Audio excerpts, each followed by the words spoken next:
Өчигдөр би нөө мөнгөний бодлогыг ярьж явах үеэр асуулт энэ засгийн газрын бонтой холбоотой асуулт асуугаад ойлгохтой хариулт Монгол банкны ерөнхийлөгчөөс авч чадаагүй. Энэ одоо маш их санаа зовоож байгаа учраас дахиад асуумаар байна. Манай засгийн газрын баталгаатай бондын үн огцон буурч өгөөж нь 35% хүрсэн гэдэг ийм мэдээ олон улсын орчинд яваад байна. Энэ бол одоо бас нэлээд аюултай сонсогдоод байгаамаа. Тэгэхээр энийг одоо яах ёстой юм бэ? Дахин санхүүжүүлэх гэхээр дахиад 35% хүүтэй бонд гаргах юм уу? Яах юм бэ гэдгийг Чавлан сайдаас асуумаар байна нэгдүгээрт. За хоёрдугаарт шинэ сэргэлтийн бодлогын хүрээнд одоо бомбын хөгжил, чөлөөт бүсийг хөгжүүлнэ гэдээ нэлээд яригдж байгаа. Манай одоо миний тойрог Сэлэнг аймагт бол Алтан булаг, бомбд чөлөөт бүс гэдээ бүгдээрээ байж байгаа. Тэгээд энэ чөлөөт бүс бомбд замун сумын хөгжил ингээ гуруула тусдаа төлөвлөгөөгөр яваад байгаамаа. Яг ингээ харахаар дид бүтцэн тусдаа. Жишээлбэл дулаан гэхэд ингээд тусдаа 3 жижигхэн уурын зух барих гадж байгаа юм шиг. Ийм үр ашиггүй төсвийн хөрөнгийг зарцуулах байдал харагдаад байгаа.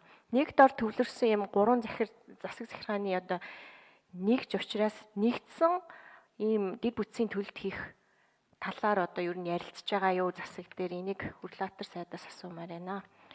За бас нэг санаа зовоож байгаа юм. Энэ жил бол шинээр хөрөнгө оруулалт тавихгүй. Гэхдээ баригдж байгаа ажлуудаа дуусгах гэсэн энэ гацсан ажлуудаа яах юм бэ?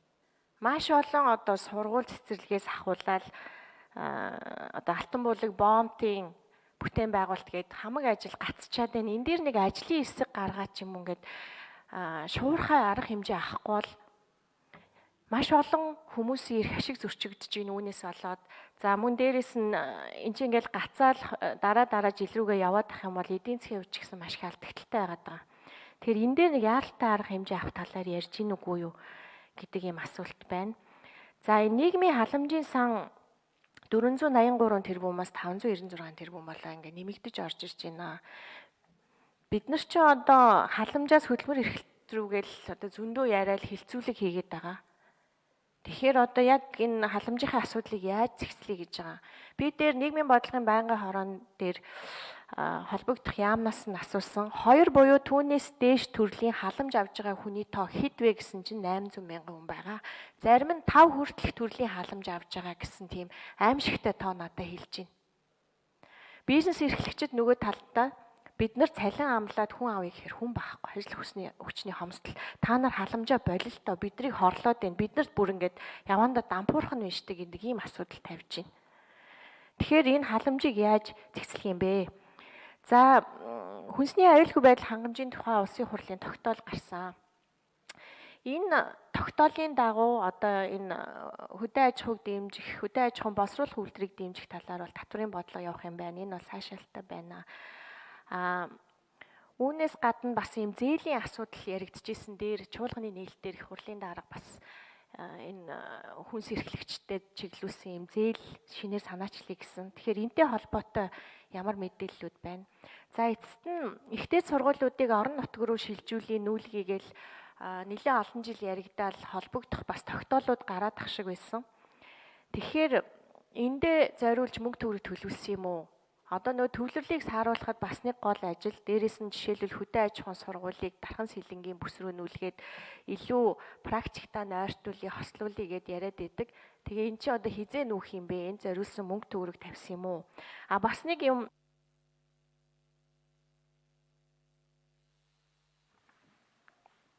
За болдын жавхлан сайд хариулъя. За өндрөн шинэ асуулт хариулъя.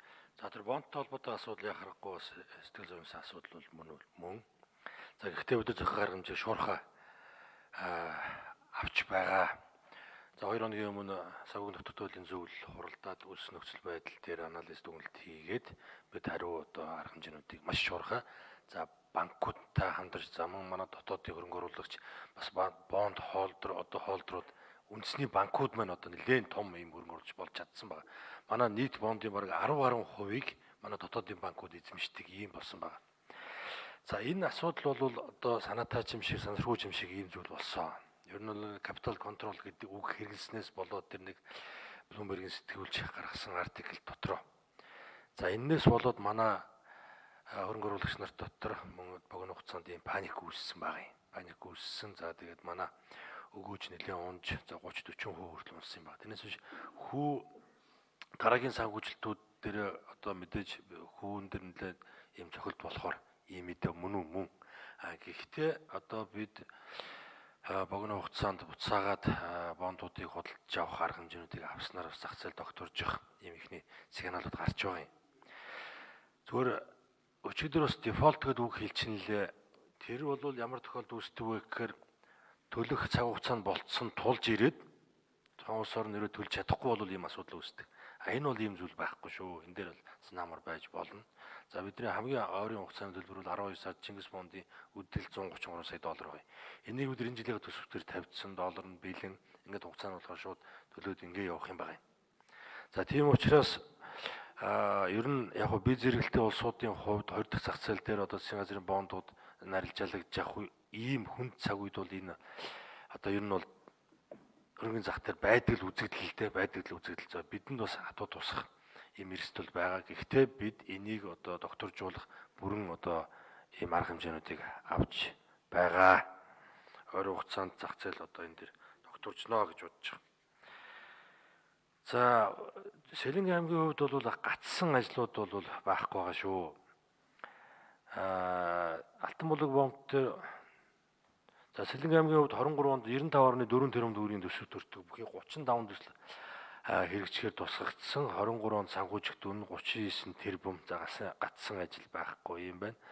За Алтан булаг бомб дээр усан төсвийн хөрөнгө оруулалтаа 6.1 тэрбум төгрөгийн тоног төхөөрөмж, гадаадын зээл тусламжаар 28 тэрбум төгрөгийн ажлууд 23 онд хийгднэ. Энэ яг бомбын бүтээн байгуулалттай холбоотой ийм асуудал. За чөлөөт бүстэй холбоотой асуудлыг Евролотер сайд хариулах болов гэж бодож байна. За халамжаас хөдөлмөрлөө гэдгийг бид нар ер нь бодлогоо бол тодорхойлсон байдаг.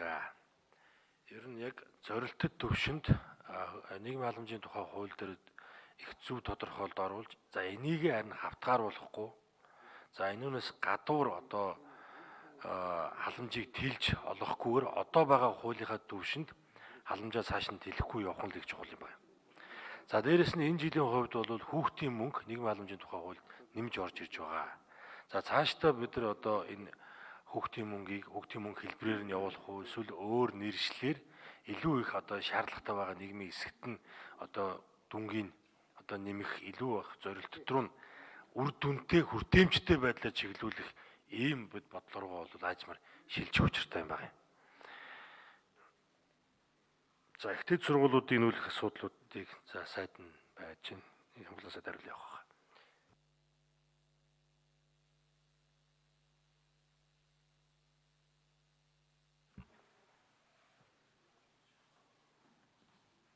За одоо төмөр тогоогийн төвчин гişүү.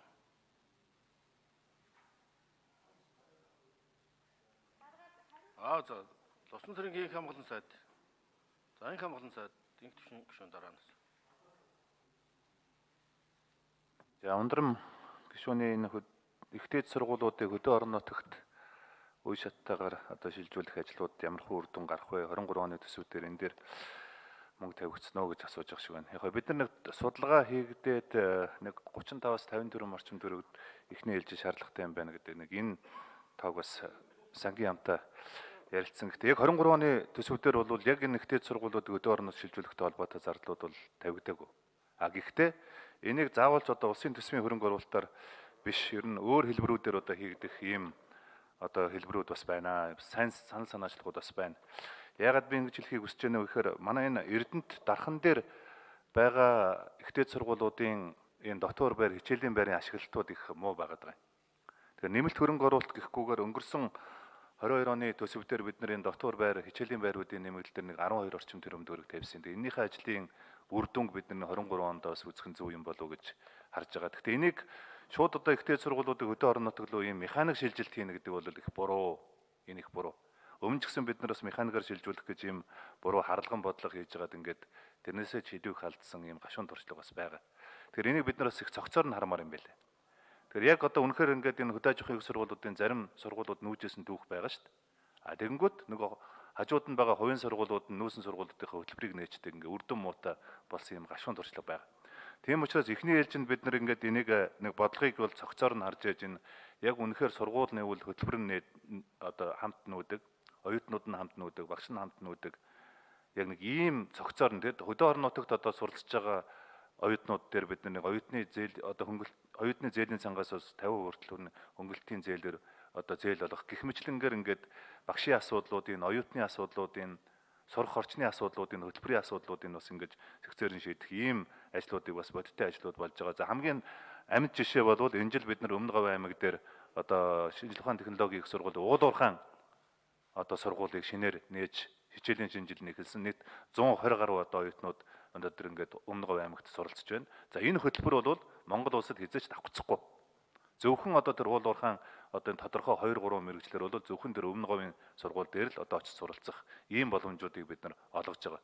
За энэ жил бол одоо бид нар Ховдын их сургууль, Орондын их сургууль гэдэг тусдаа бие даасан Эрдэнэтийн их сургуулийг бол бид нар Монгол Улсын их сургууль, шинжилгээ ухааны технологийн сургуулийн салбар сургууль бол зарлж байгаа. Эхний ээлжинд бид нар эх хичээлийн жилээс ахуулаад хөдөө орон нутгаас Улаанбаатар хотод орж ирж суралцж байгаа 12 мянга орчим оюутнууд жил бүхэн ирдэг. Энийг 1-2 дугаар курс буюу үндсэн одоо сургалтуудыг бол бид нар хөдөө орон нутагт нь сургаад тэгээд 2 дээр нэмэх нь 2, 3 дээр нэмэх нь 1 ч гэдэг юм уу ийм сэндвич хөтөлбөрүүдээр одоо сургах бас нэг ийм хөтөлбөрүүдийг бас туршилтаар одоо хэрэгжүүлэх энэ ажлууд бас энэ шинэ хичээлийн жилээс эхэлж байгаа гэдэг бас би онцлж хэлье гэж бодож байна.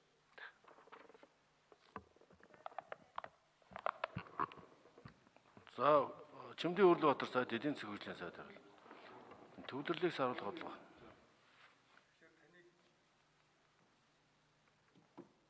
За ундрам гишүүний асуултанд хариулъя. Энэ чөлөө төс бол эдийн засгийн хөгжлийн сайдын хариулах асуудалд бол байгаа.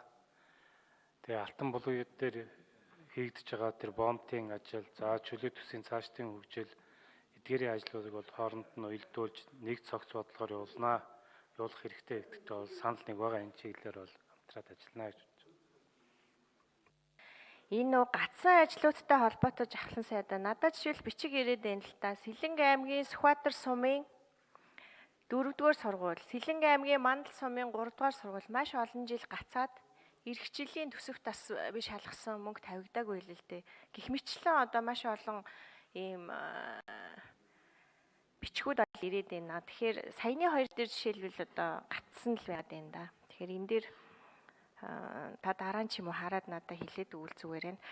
За энэ боловсролын салбартай холбоотой бас энэ нөгөө шинжилгээ ухааны технологийн сан маань өмнө нь нөгөө яригдсан шинжилгүүд хийгдсэн үү? Одоо нөгөө сангийнхаа мөнгийг улс орны энэ асуудлыг шийдэх чиглэл рүү нь одоо хандуулж хэрэгцээ шаардлагатай судалгаанууд хийлгэж энэ улс орны хөгжил эдийн засгийн эргэлтэнд оруулах тийм чиглэлийн ажлууд энэ сангийн мөнгө тийм зүйл рүү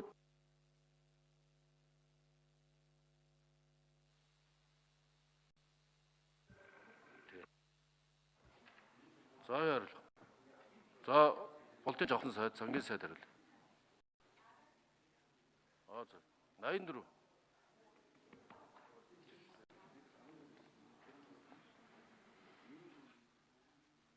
Сангийн яамны хөгжлийн санхүүжилт хөрөнгө оруулалтын газрын чимэд зөрөө гишүүний асуултанд хариулъя. За түрүүний асуусан Сэлэнг аймгийн Сүхбаатар сумын сургууль 320 хүүхдийн судалтай. За энд бол өмнөх онуудад бол 1 тэрбум 100 сая төгрөгийн санхүүжилтийг бол авсан байна. За 22 онд бол 1 тэрбум 290 сая төгрөгийн санхүүжилт бол батлагдсан байгаа. Санхүүжилттэй бол гүйцэтгэлд нь хянагдаж эрег байгаа учраас бол энэ юу нь гараагүй байна. За мөн дөрөвний хэлсэн Мандал сумын 3 дугаар сургуулийн төсөл арга хэмжээ байгаа. За өмнөх онуудад 1.6 тэрбумын санхүүжилтийг бол авсан. 22 онд 2.1 төгрөгийн бол санхүүжилт батлагдсан байгаа. За мөн ялгаагүй гүйцэтгэлд нь эрег учраас санхүүжилт нь бол гараагүй байна. За 23 онд бол төсвийн төсөлтөд бол нөгөө төсвийн төсөл төртийн нэмэгдлүүд бол суугаагүй учраас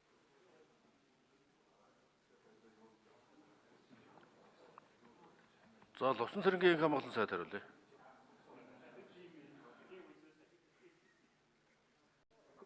Яг ундрам гишүүн юу хоёр асуудал зөвхөн ганцхан би тойргийнхоо нүдээр харж яриаг байх гэж бодоод байгаа. Юу гэхээр энэ нөгөө олон жил одоо төсөв төртгөн нэмэгдээд яваад байдаг тэгээ дуустгүй объектуудын хувь заяаны тухай асуудлууд байгаа байхгүй. Тэгэхээр энэ бол энэ манай салбар дээр нэлийн юм угжирдсан юм асуудал байгаа маа. Тийм учраас бид нар ерөнхийдөө энэ 23 оны одоо ингээд нэг шинэ хөрөнгө оруулалт тавихгүйгээр энэ өмнө эхлүүлсэн хөрөнгө оруулалтуудад зэгцэлж авъя гэдэг энэ бодлогыг зөв хэрэгжүүлээд өмнө гарсан энэ алдаа дутагдлуудаа бүгд нэг амьсгаар нэг засаад авах нь зүйтэй юм болов гэж бодож байна. Гэхдээ яг энэ дээр нэг асуудал байгаа. Юу гэхээр одоо 23 он дээр үргэлжлээд явж байгаа нэг үнийн өсөлт тооцоолсон одоо объектууд бол бүгдээрээ ороод тэгээ бид нар бол гүйцэтгэл бол энэгээр нэлээд өндөр шахна. Асуудал яг юун дээр үүсэж байна вэ гэхээр олон жил үргэлжилсэн одоо яг санаатаа санаагүйгээр одоо ингээд төсөв төртгөн нэмэгдээд яваад байдаг нэг юм нөгөө манай жавхлан сайдын хэлдгээр